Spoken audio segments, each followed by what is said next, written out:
Olá pessoal, tudo bem? Bom, vamos dar continuidade aqui ao nosso conteúdo, né? Nós estamos vendo os procedimentos especiais e a partir de agora a gente passa a ver, né? Um procedimento especial de suma importância nas nossas vidas, né? Que é a ação de inventário e partilha, né? É, Matéria nossa, deixa eu só confirmar aqui, mas é matéria salvo engano, da aula 9. Deixa eu só confirmar se é a aula 9, que aí a gente dá sequência, né? É aula 9, exatamente. Inventário e partilha, gente, ele está previsto lá nos artigos de 610 a 673. Lembrando que não é a parte material, é a parte processual. Parte de direito material, vocês vão ver, né, a conexão aqui, que vocês estão vendo, né, no direito civil, né? Nosso caso aí com a professora Nalim, certo? Então a gente vai ver que a parte processual é lógico que a gente vai remeter, assim como nos outros tópicos, né, alguns pontos lá do direito material. Vamos lá? Então, o que é o conceito, né, do inventário e partilha? Anotem aí. O inventário trata-se de um procedimento especial de jurisdição contenciosa no qual é procedida, agora olha só, a descrição e a avaliação do patrimônio deixado por alguém em virtude do seu falecimento. Então, o inventário nada mais é que descrever e avaliar, né, o patrimônio deixado em virtude do seu falecimento. Beleza? Esse é o conceito do inventário. E a partilha? A partilha é a consequência do inventário, né? A partilha nada mais é que a atividade desenvolvida para ultimar a divisão dos bens inventariados, designando-se o quinhão. Quinhão é a parte que toca para cada herdeiro, né? Que cada um desses receberá. Então, arrolou, avaliou, quantificou, depois parte o bolo, né, pelo tanto de herdeiros que tiver, né, o falecido, também chamado de decujus, certo? Beleza? Vamos prosseguir. Então, é a ação pela qual você vai buscar arrolar, descrever, né, os bens deixados pelo decujus, né, visando que uma posterior partilha, que é a divisão entre os herdeiros do patrimônio, né, deixado pelo decujus. E aí a gente faz um aporte aqui só sobre a divisão, a classificação da sucessão, né? A sucessão, para nós aqui, antes de adentrar a matéria ao procedimento do inventário, as espécies, né? A gente pode classificar a sucessão primeiro quanto à causa, quanto à origem e quanto aos bens alcançados. Então a gente tem essas várias modalidades de sucessão. O que é suceder? Né? Suceder é o que vem depois. No caso da morte, a sucessão nada mais é o que? Que a transmissão do patrimônio, seja ele constituído por dívidas, né, ou bens deixados pelo decurso para os herdeiros. Lembrando que no caso das dívidas, os herdeiros só arcarão, né, se por óbvio tiver bens, né, para poderem, né, pagar essas dívidas. Exemplo, se você está aí vivo hoje, seu pai também é vivo, né, e seu pai só te deixa dívidas e não deixa patrimônio. Exemplo, o que vai acontecer? Você vai ter que pagar as dívidas do seu pai? Não vai ter que pagar, porque o que responde por essas dívidas são o quê? Né, é o patrimônio deixado pelo decurso. Vamos voltar à classificação da sucessão. Quanto à causa, sucessão ela pode se dar em intervivos, né, ou causa morte. Como assim, professor, intervivos? Existe sucessão? Sim, existe sucessão. Sucessão entre pessoas vivas. Exemplo, uma compra e venda. Um bem sai da propriedade de uma pessoa e passa para a propriedade de outra pessoa. Contrato de doação, outro exemplo. E causa mortes. Causa morte é justamente, né, a que implica, né, na propositura da ação de inventário e partilha, né, que decorre do fato jurídico, né, morte. Quanto à origem, a sucessão ela pode ser o quê? Legítima. A sucessão pode ser legítima, que é aquelas, né, que se decorre pela ordem gradativa prevista na lei, a ordem sucessória, e pode ser testamentária, que é aquela que vai se dar, né, pela indicação de sucessores em um testamento, certo? Então, quanto à origem, ela pode ser legítima ou ela pode ser testamentária. Quanto aos bens alcançados, elas se dividem também em duas. Ela pode ser a título singular ou a título universal. A título singular é aquela sucessão que se refere a bens determinados. Exemplo, um legado, né? Então, quando ela alcança bens determinados, ela é o que? A título singular. Quando ela alcança uma universalidade de bens, né, que é a herança propriamente dita, ela é chamada sucessão a título universal. Então, quanto aos bens alcançados, ela pode ser a título singular ou a título universal. Beleza? Tranquilo? Então, só essa pincelada aí nessa parte material de direito de sucessões para a gente passar, né, para a ação de inventário e partilha. Professor, eu preciso mesmo entrar com essa ação de inventário e partilha? Sim ou não? De novo igual agora, né? Sim ou não? Sim, né? Precisa, caso você queira, né, que aqueles bens passem para a sua propriedade. Senão, aqueles bens ficarão, né, para quem? No nome do decurso, até que alguém proceda esse inventário. Lembrando que se por acaso o decurso tiver deixado alguma dívida, a gente vai ver que os credores podem, né, dar início da abertura ao inventário.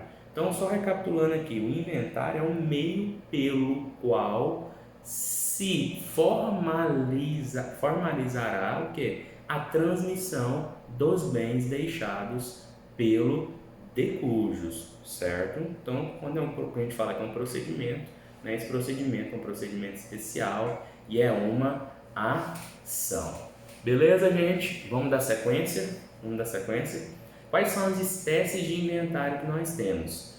Nós temos o inventário judicial, que se subdivide em mais três, e temos o inventário extrajudicial. O inventário extrajudicial, né, ele é feito em cartório, né? Procede-se ao inventário tanto a partilha em cartório, se a gente tem que ter alguns requisitos. Primeiro, se os herdeiros forem capazes, certo? Se os herdeiros forem capazes, se todos os herdeiros tiverem de acordo, certo?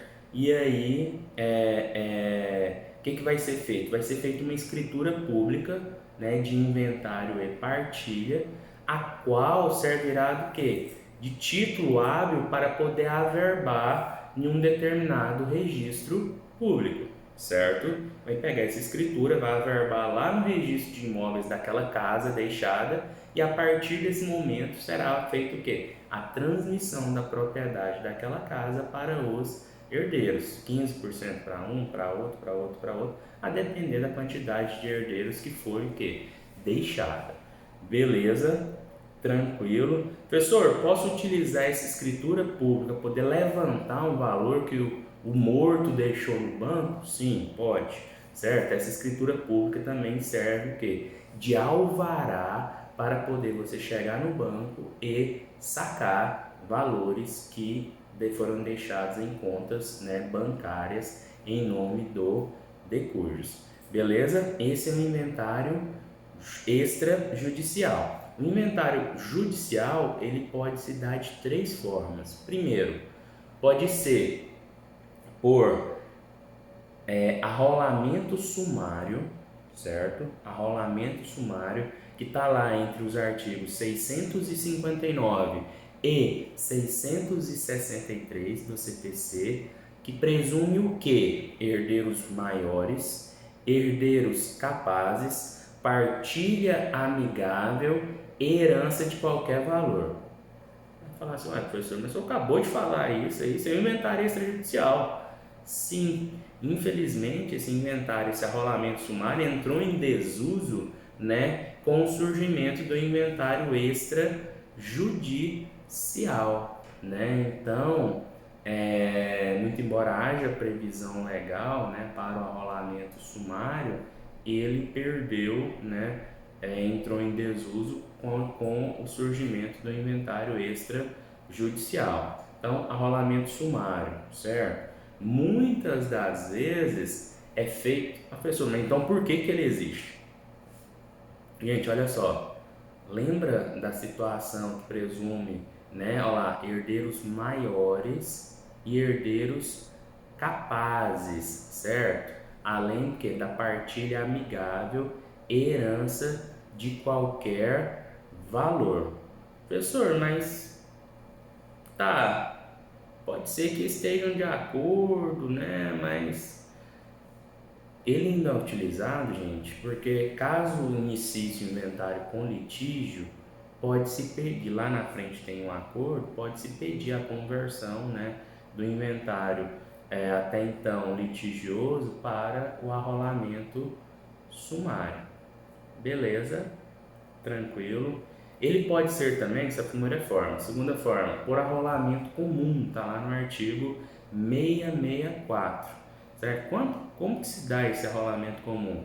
Arrolamento comum pode ser por herdeiros capazes ou não, né? E o valor de bens foi igual ou inferior a 1.000 salários mínimos, certo? Herdeiros capazes ou não, e o valor total do patrimônio chegar a no máximo 1.000 salários mínimos. Beleza? Qual que é a diferença desse aí? O valor do patrimônio de até 1.000 salários mínimos e a possibilidade de se fazê-lo com herdeiros capazes ou não. Beleza?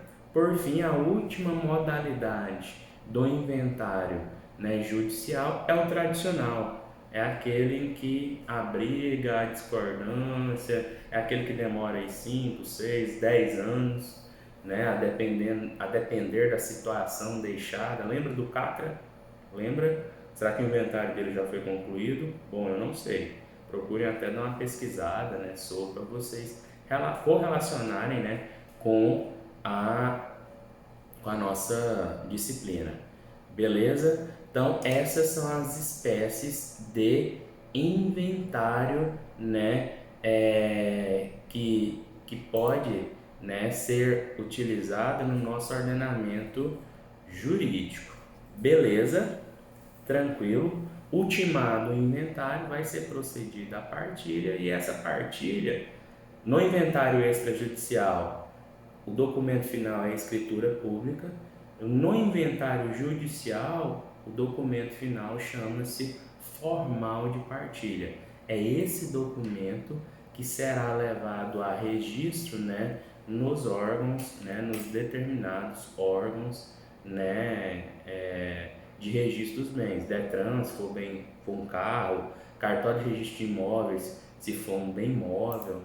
Beleza? Professor, qual que é o juízo competente? Qual que é o juízo competente para a propositura da ação de inventário? Gente, são utilizados dois artigos, né, para se analisar a competência. Primeiro artigo é o artigo 48 do CPC. Será competente para a propositura da ação de inventário e partilha o domicílio do autor da herança. Autor da herança, morto, decurso, é a mesma pessoa, tá? Então, será competente para a propositura da ação de inventário o último domicílio do autor da herança. É também utilizado, e aqui eu vou só buscar aqui para vocês, né, o artigo 23 do Código de Processo Civil, que é um artigo que remete à competência, né, da jurisdição brasileira para as ações de compete à autoridade judiciária brasileira com exclusão de qualquer outras. Tá aqui. Inciso 3. Em divórcio, separação judicial, dissolução de união estável, proceder à partilha de bens situados no Brasil, ainda que o titular, isso aqui cai muito em concurso público, ainda que o titular seja de nacionalidade estrangeira ou tenha domicílio fora do território nacional. E aí vai vir questão na prova de vocês falando que o cara era chinês, mas tinha, né, 10 lojas na rua 25 de março, 25 de março, né, em São Paulo, e morreu. O que tem a ver ser chinês? O foro competente é o foro, né, da situação dos bens, né, bens situados no Brasil. Vai vir falando que o cara era brasileiro, tinha bens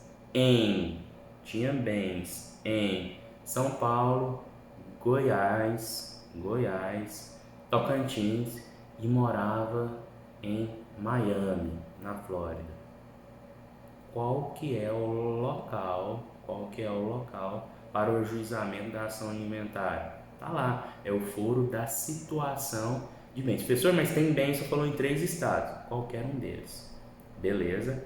Qualquer um deles. O que a gente vai ver ao final é o quê? O recolhimento de cada imposto deve ser na jurisdição desse bem, certo? Agora a gente vai falar sobre esse ponto, beleza? Até o próximo bloco, com Deus.